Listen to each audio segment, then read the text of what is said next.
E vou aproveitar, já que hoje tenho aqui o fenómeno, a Sandra do Rosário, também coach, também Ana coach, também tudo transformacional, trabalhou já com muitos coaches, tiveram o privilégio de trabalhar com ela, mas como falámos no primeiro vídeo, foi um período muito difícil nestes 8 meses, para ela, para nós e para todos.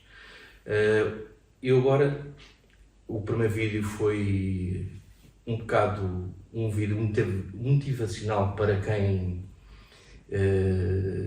tem medo de mudar de vida, tem medo de ir atrás dos seus sonhos, se vê em situações de desemprego principalmente. Tiveram aqui, na primeira pessoa, um exemplo que eu te agradeço muito. Obrigada. Não agradeço nada. É a minha realidade e tenho que partilhar com os outros. Posso servir de exemplo, nem que seja para uma pessoa. Agora é assim, como sabes, o que me apaixona é transformar pessoas que realmente estão em dificuldades e que ultrapassam situações de limite que põem em causa a sua vida e tudo mais. E mais uma vez eu te vejo como um exemplo de uma pessoa que esteve ao lado de mim todos os dias, todo esse processo. E falando um pouco disto, foi um casamento perfeito, ao pôr do sol, na praia, família reunida, tudo mais, amigos, lua de mel perfeita, tudo perfeito. Em junho, início de dezembro, vivemos o nosso sonho que nem nas melhores das concretizações tínhamos pensado que fosse tão bom. Há uma notícia que recebemos. Sim. E a notícia que recebemos foi que eu estava com um sarcoma mixoide nesta perna direita. O que é que tu sentiste? Sarcoma mixoide é uma doença oncológica. Sim, para quem não sabe. É uma doença oncológica com 98% de possibilidade de sobrevivência. Fala-se muito nas pessoas doentes oncológicos, fala-se muito, temos um apoio, eu tive um apoio extraordinário, mesmo a nível de possíveis doenças mentais, tudo e mais alguma coisa que adviessem desse próprio processo de oncologia, mas não se fala da pessoa que está próxima. E como eu sempre defendo, e sempre disse em outros vídeos, e quem me conhece, a pessoa que está ao nosso lado sofre exatamente tal como nós, mas de uma forma ainda pior, que é, não tem a estrutura de apoio que o doente oncológico tem. Esta mulher esteve todos os dias ao meu lado a sofrer, tal como eu não tinha realmente o sarcoma mixoide e o cancro no corpo dela. Mas foi uma pessoa que passou pelo seu processo oncológico também. E eu acho que as pessoas que estão ao lado de uma pessoa que tem uma doença oncológica sofrem tanto ou mais. Sandra, quando tu recebeste a notícia, o que é que tu sentiste naquele momento que eu estava lá dentro, a fazer uma biópsia, e tu recebes a notícia? Tenho de me preparar para falar. Esta tens, porque eu também estava... No primeiro vídeo estavas muito à vontade. Vamos então falar... Sentes que o chão desaparece. O chão desaparece, mas há uma coisa muito importante. Tens que dar força à pessoa que tu amas. Quando tu chegaste ao pé de mim, vinhas com um sorriso. Vamos ultrapassar isto juntos. Foi o que tu disseste. Sim. Mas o que é que tu realmente estavas a sentir dentro de ti?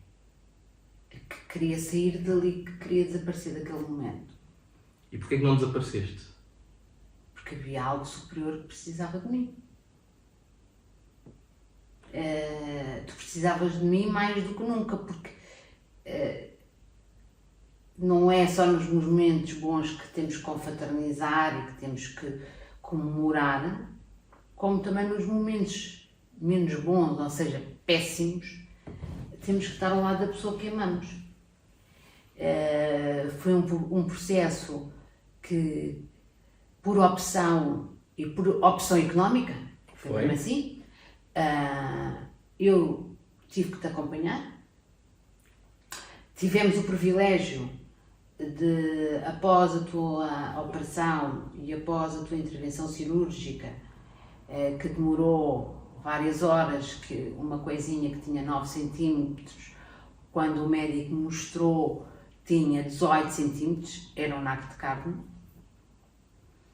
Depois dessa operação e de teres começado a fazer a radioterapia no dia dos teus anos, no dia 8 de maio, ter uma pessoa muito importante presente na nossa vida. E eu acho que foi muito importante e que essa pessoa é muito importante na nossa vida. Foi a tua mãe. A tua mãe para eu poder trabalhar, para eu vir almoçar a casa, para eu chegar, jantar, poder descansar e nós, por opção própria, para darmos prioridade a quem vinha de longe. Tínhamos, durante 2 meses, tivemos as sessões de radioterapia ao quarto para a meia-noite, às 9 da noite, às 10 da noite, porque já não havia trânsito em Lisboa, porque os outros precisavam mais. Víamos o sofrimento das pessoas que vinham de fora. Sim, as pessoas eram capazes de fazer radioterapia às 9 da manhã e estarem à espera da ambulância para voltar às 5 da tarde. E acho que não tinha esse direito. Eu tinha o privilégio de ir de carro, eu tinha o privilégio de ir de ar-condicionado e de chegar ao IPO, ou não foi no IPO, pronto, foi noutra instituição, que sim, porque o IPO apesar de ter sido operado no Hospital da Luz, devido ao tipo de sarcoma, o estudo é feito no IPO.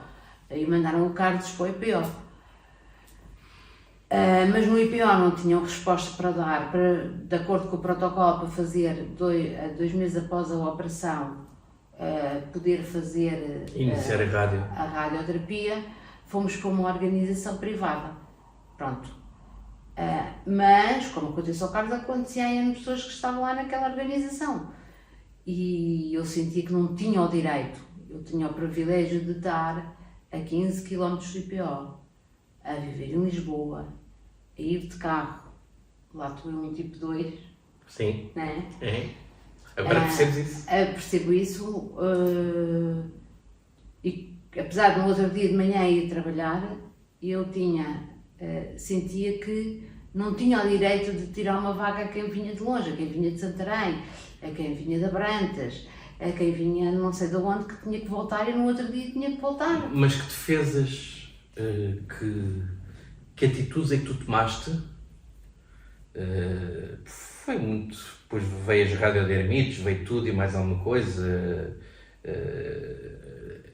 Eu não conseguir entrar para uma banheira, dar banho no chão. Essa da banheira foi um bocado caricato, porque foi assim. O Carlos entrar, vamos tomar banho, ok, já estávamos em casa, ele também, depois da operação, teve 2, 3 dias no hospital, não teve mais tempo, e nós não tínhamos polibar, tínhamos uma banheira. E o Carlos entrou bem para a banheira, porque se apoiou, pôs a perna, primeiro, não sei se foi a direita, se foi a esquerda, sei que entrou muito bem, depois para sair. Demorámos 1 hora quase até o Carlos sair. Depois pensámos, como é que vais tomar banho? Porque a pessoa, todos os dias, tem que tomar banho, não é? Até que eu lembrei-me dos sítios por onde já tinha trabalhado e tinha pensado que dar na cama não dava muito jeito, porque era mole, porque molhava o colchão, molhava porque não tinha as táticas nem as defesas. Então tínhamos um hall de entrada com uma pedra mármore, estendíamos uma toalha e era aí que eu dava, como se fosse deitado, banho ao Carlos durante ainda 15 dias, 3 semanas, bastante tempo. Mas agora pergunto eu a ti, Carlos, e tu o que é que sentiste? E ainda não quero ir por aí. Que também era um tipo 2 do Eneagrama. Isso vais ter que ser tu a falar. Diz-me uma coisa.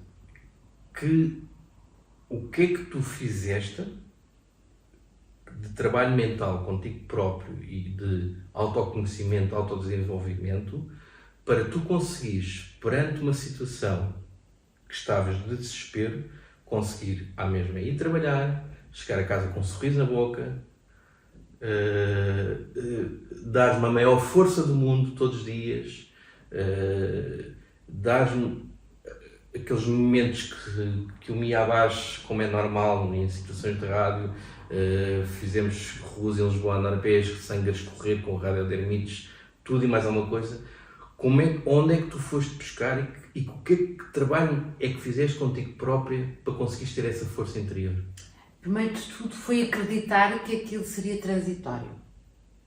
Acreditar que não podia acabar ali, acreditar que aquilo era uma fase da nossa vida, era mais uma história de vida para completar a nossa, e ter um grande apoio nas minhas colegas de trabalho, que efetivamente tive. Portanto, apoiaste. Tivemos, felizmente, o mais importante, apoio familiar. Sim. Porque a minha mãe, nesse momento, também estava com uma doença oncológica que, ao fim deste tempo todo, levou ao falecimento. Diz-me uma coisa. Apoio familiar. Eu tive apoio no trabalho, mas principalmente era a minha motivação. Eu muitas vezes chegava à garagem e estava, se calhar, meia hora a chorar no carro, para chegar lá, quando chegasse a casa, estar motivada e cheia de força, e vamos conseguir, e vamos ultrapassar. E o que é que tu achas que eu te fiz para poder ajudar nesse processo?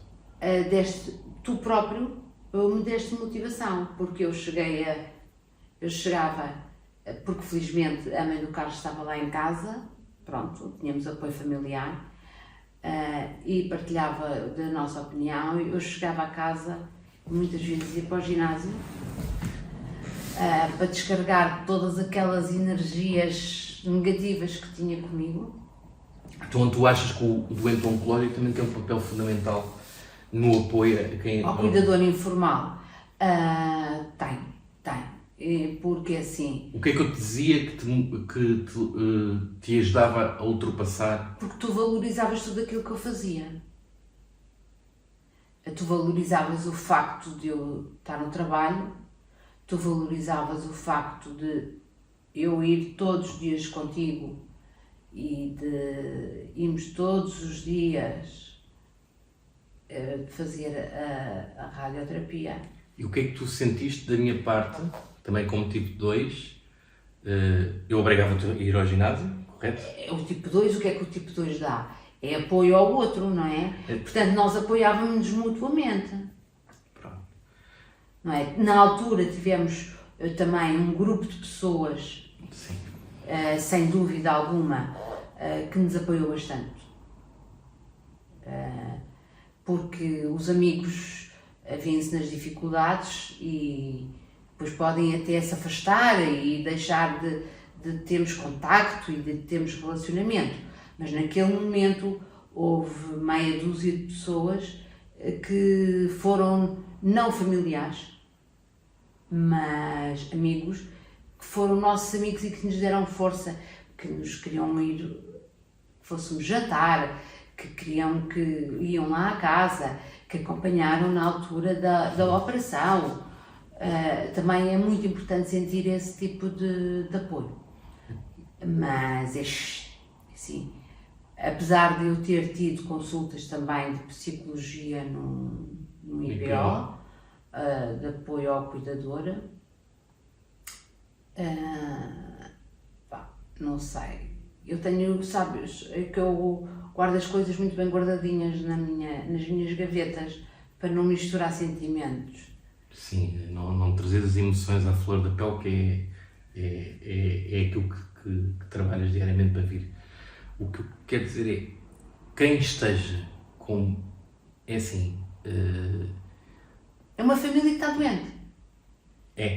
É uma família considerando nós os dois, que ou se apoia e está em sintonia e se encaixa e tenta resolver os problemas que vão surgindo e as dificuldades e sair à meia-noite do sítio onde estavas a fazer a radioterapia e ir para o IPO fazer o tratamento à radiodermite, aí é que se vê a sintonia que a família está, porque eu acho que sem a família estar em sintonia, na altura também faleceu uma prima com câncer da mama, com 3 anos de diferença de mim, portanto era a minha mãe, foi a minha prima, foi uma altura muito difícil também para ti, porque os exemplos que tu tinhas, a força que ela te dava, que ia todos os dias ver-te e que te telefonava, viste que tinha acabado?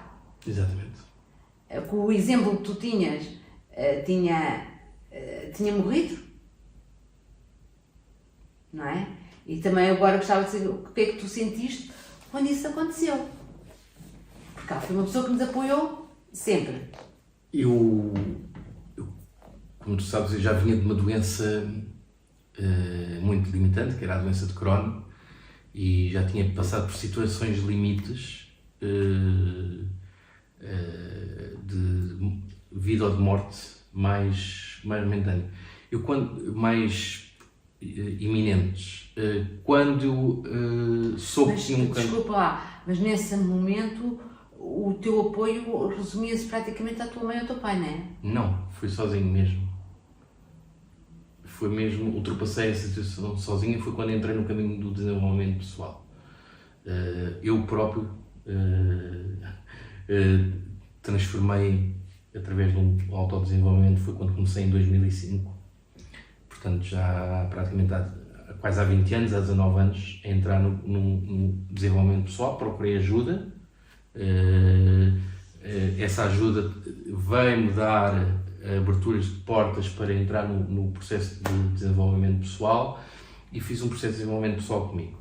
Quando entrei num processo de alegria total, de um sonho de vida, que tudo o que eu ansiava mais na vida era ter uma relação com uma pessoa como tinha conseguido e finalmente ter contigo, ao fim de 6 meses acontecer aquilo para mim foi entrei num estado de como se não fosse uma realidade.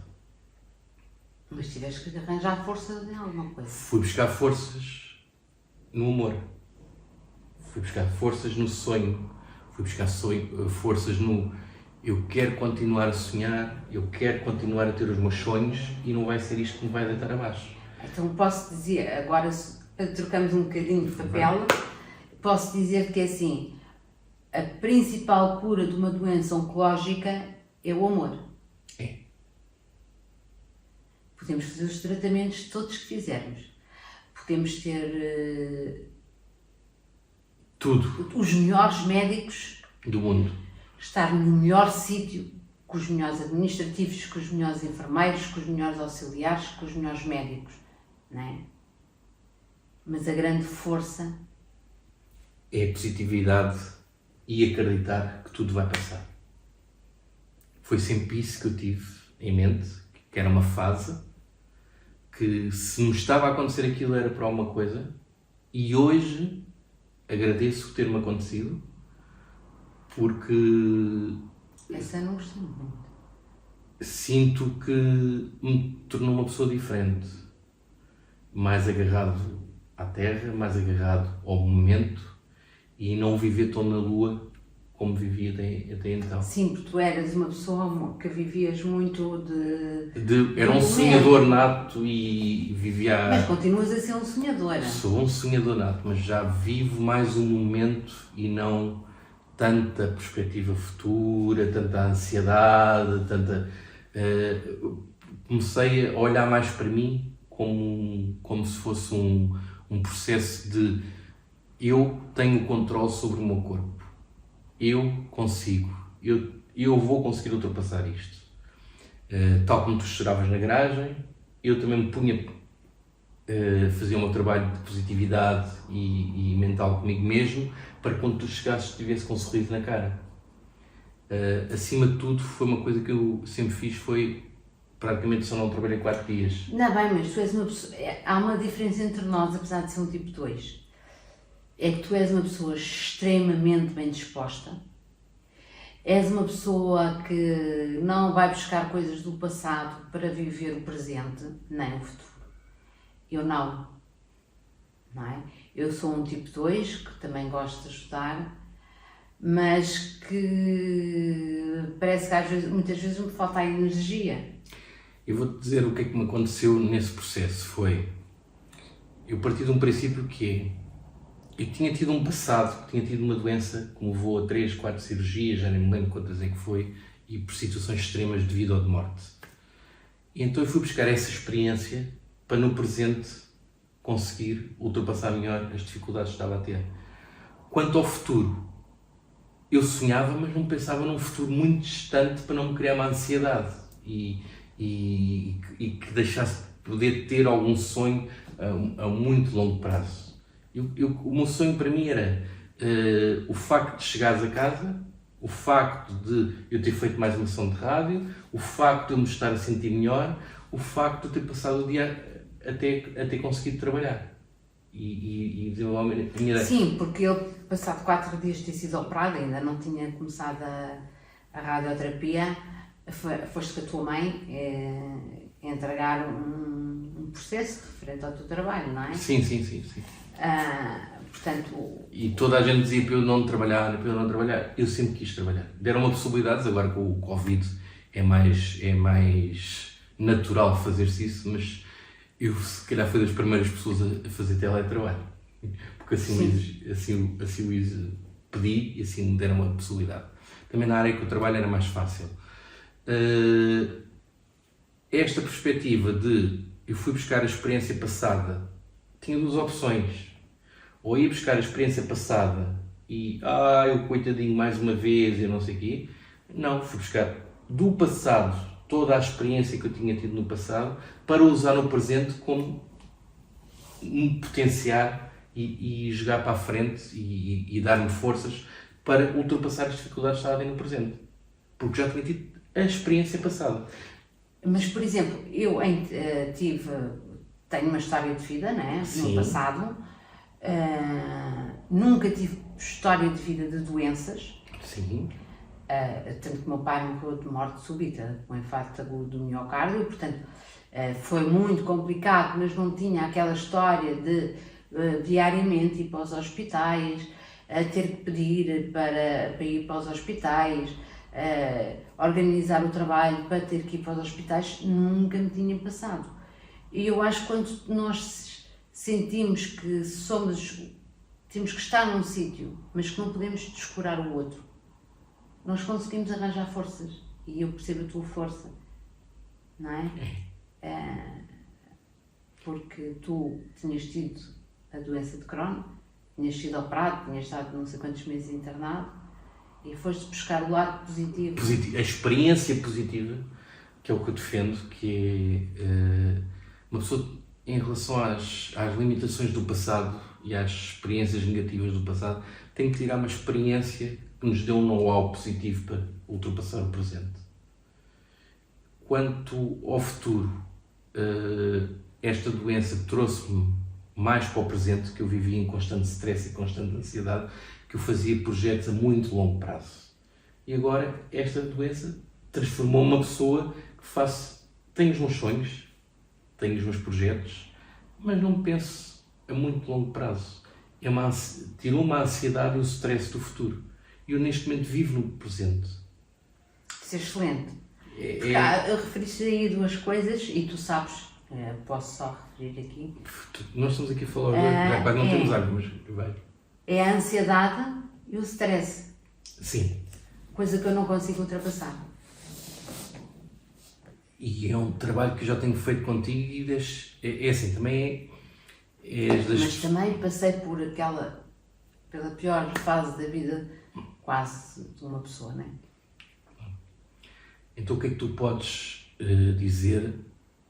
O que é que tu transmites uma mensagem para as pessoas que são doentes oncológicos e têm uma atitude egoísta perante a doença, que não se fecham nelas próprias e não se preocupam com o meio envolvente e não se preocupam com as pessoas que rodeiam e não procuram as pessoas que rodeiam. Esta é a primeira mensagem para o doente oncológico. Sim, para o doente oncológico, eu acho que isso é dos piores comportamentos que possam ter. Porque uma doença oncológica trata-se também com muito amor, com muito apoio, com muito carinho, com muita dedicação. Se as pessoas não estão abertas e se fecham a esse apoio, a essa conversa, a esse esforço de se levantar da cama e vamos jantar os dois, e fazíamos um jantar como se nada tivesse a acontecer. Ou muitas vezes fazias tu um jantar, não é? Desculpem lá, o Carlos é o cozinheiro cá de casa. Fazias tu um jantar com o meu apoio, punhamos uma mesa, punhamos uma vela e tentávamos manter a mesma rotina, apesar de, claro que interiormente não estávamos na nossa plenitude. Falar, amar.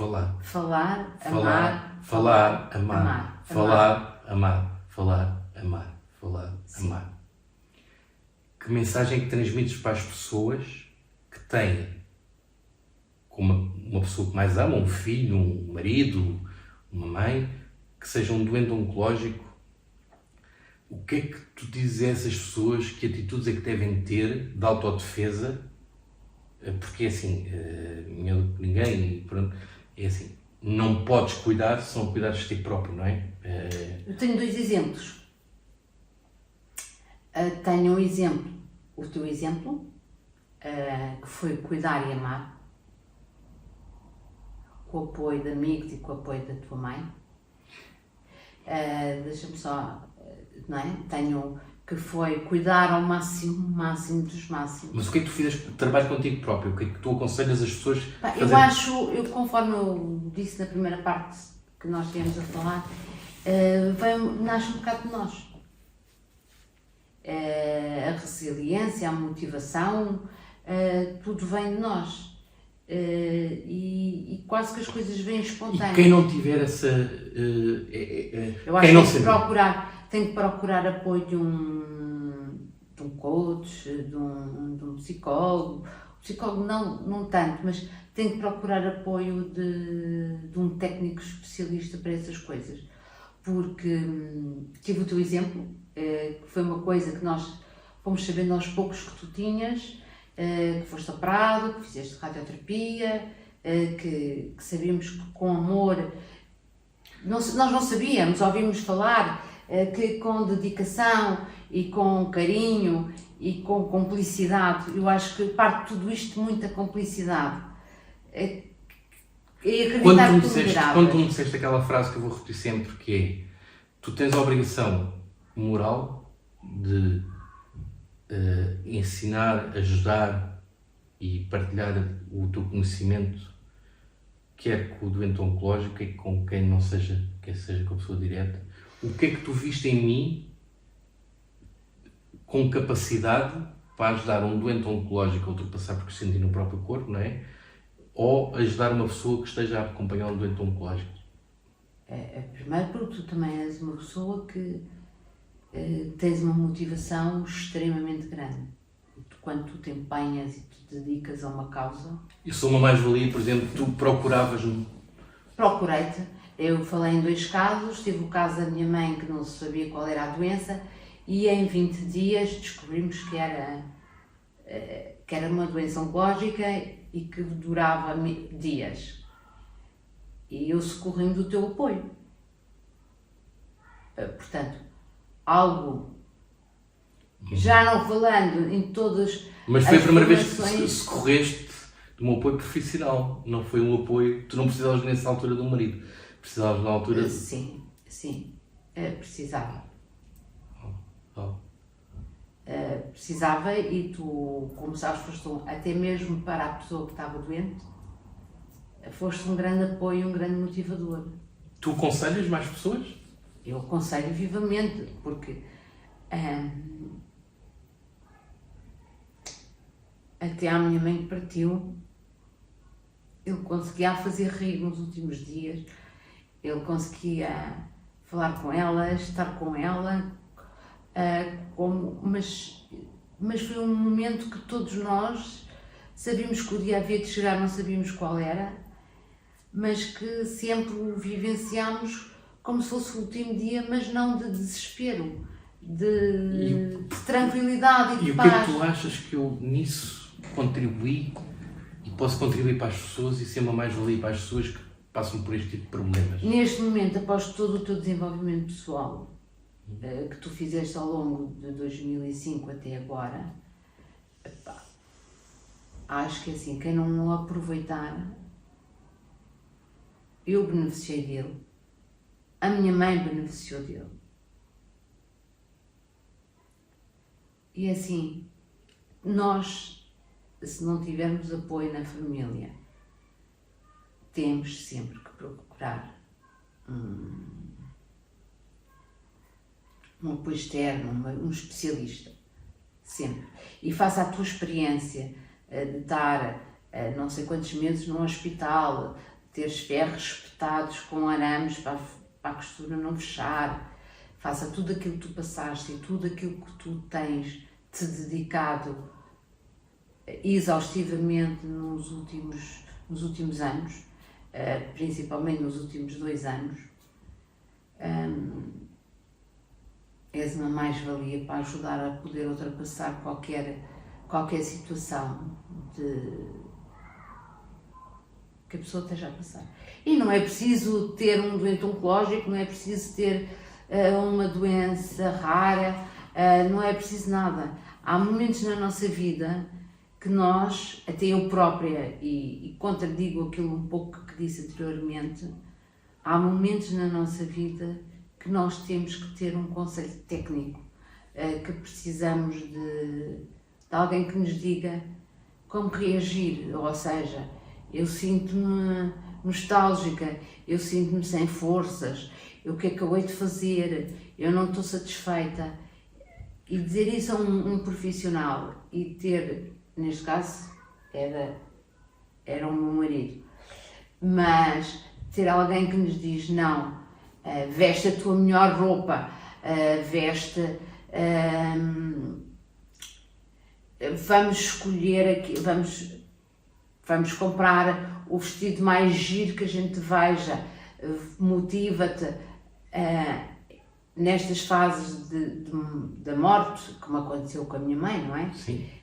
Não descurando a tua doença, mas é a que Sim. está mais presente, não Claro. é? Neste momento.